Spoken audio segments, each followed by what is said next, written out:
Welcome back. The 6th Global Conference on the Elimination of Child Labour concluded this week in Marrakech in Morocco. The conference was originally envisioned as a victory lap for Sustainable Development Goal target, which is 8.7, which saw world leaders pledge in 2015 to end child labour in all its forms by 2025. Instead, the gathering became an urgent call to recalibrate after the world officially missed that deadline. Let's now speak about this with journalist and founder of the Lewis Hine Initiatives, Fernando Morales-De La Cruz. A very good morning to you and thank you so much for your time. So despite the global commitments and the conferences that we've seen over the years, why do you think the world has still failed to eliminate child labour by the 2025 deadline? Because it's extremely profitable for corporations, for some people in society, and the governments have not really had the political will to make very serious efforts to bring every child to school. As you know, in South Africa, the government says that there are a little bit less than 1 million children not attending school. I dare to say that it's a lot higher than that. But of course, all over the African continent, it's probably 130 million children that are not attending school, and all over the world, 300 million. The problem is also that the ILO, UNICEF, and many UN institutions, or most UN institutions, are also conflicted because they need funding, and some of these funds come from corporations which are actually exploiting children. And that's quite concerning. You also mentioned 130 children in Africa that are not attending school, and research suggests that the actual number of children working may also be closer to 400 million globally.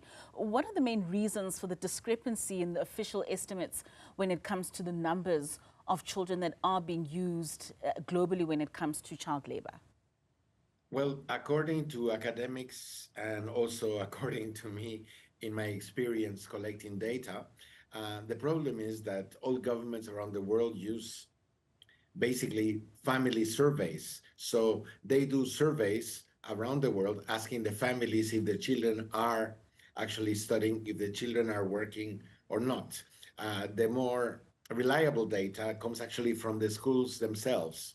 If you take the data of births and population, by age group, and you compare this to the number of children attending school, then you come actually with a more realistic number.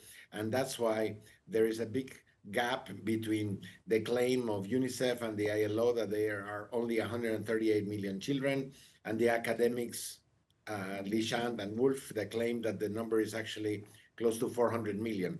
This is absolutely unacceptable, because if this number of these academics is true, we are talking about 1 in every 5 child. And this is terrible for society, because if these children do not go to school, they are condemned to poverty.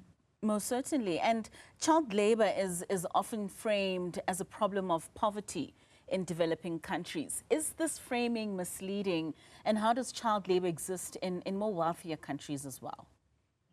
Well, I think it's important also to separate the beneficiaries of child labor. In my opinion, there are 3 types of child labor by beneficiary. And one group is the group of children which only work for their family unit. No one else outside the family unit benefits. Another second group is the children that work actually for somebody outside of the family, whether it's a small shop, an individual, or a small, medium-sized business. And another group is the group of children that actually work for supply chains or directly for large companies and corporations. And I estimate that there are 140 million children working only for the top 2,000 corporations in the world. So this is terrible, because in the end, we are talking about modern slavery at the service of investors and corporations. And of course, corporations use these children because it allows them to reduce cost and increase profits. And I mean, you're highlighting that child labour really does benefit certain economic actors, particularly large corporations like you've just mentioned, and multinational enterprises. Let's talk and maybe expand a little bit more with regards to how those entities benefit from child labour, and as well as their supply chains, and who are the primary beneficiaries of this labour, and how does this perpetuate then the global inequality as well as the racial disparities? Well, you see, throughout history, sadly, we have been witnesses when you are my age, I'm 64.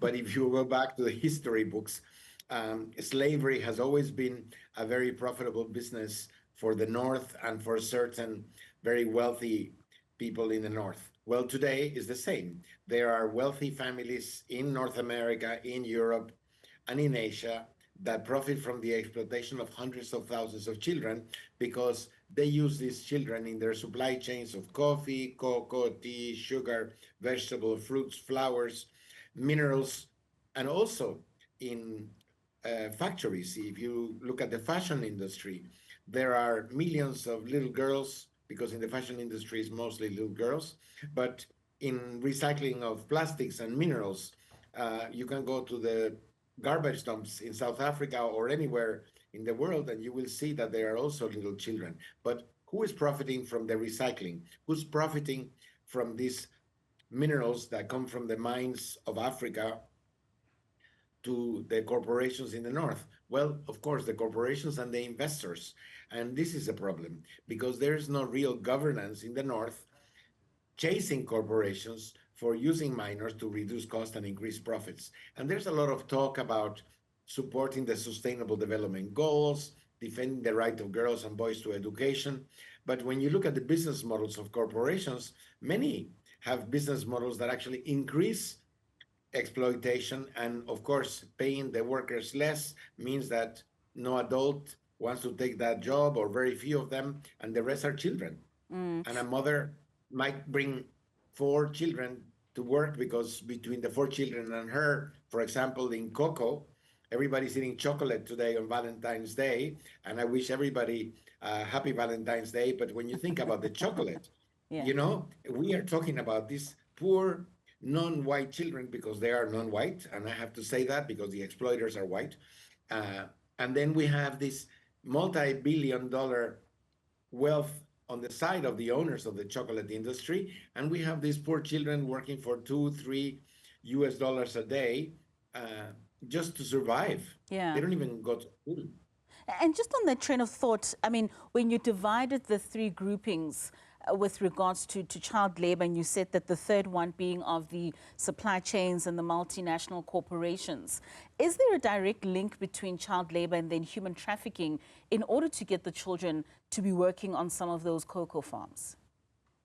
Of course, you know, if you look at the geography in West Africa, where most of the chocolate comes from, because that's where most of the cocoa comes from, you have around 65, 70% of the world cocoa being produced there every year. But in Ghana and Cote d'Ivoire, there are not enough adults willing to work for so little. And so they traffic the children from Burkina Faso, for example, and they are slaves because these children are bought for $300, $400, and these children have no idea where they came from because they are trafficked at age 7, 8, and they don't know the name of the town where they come from.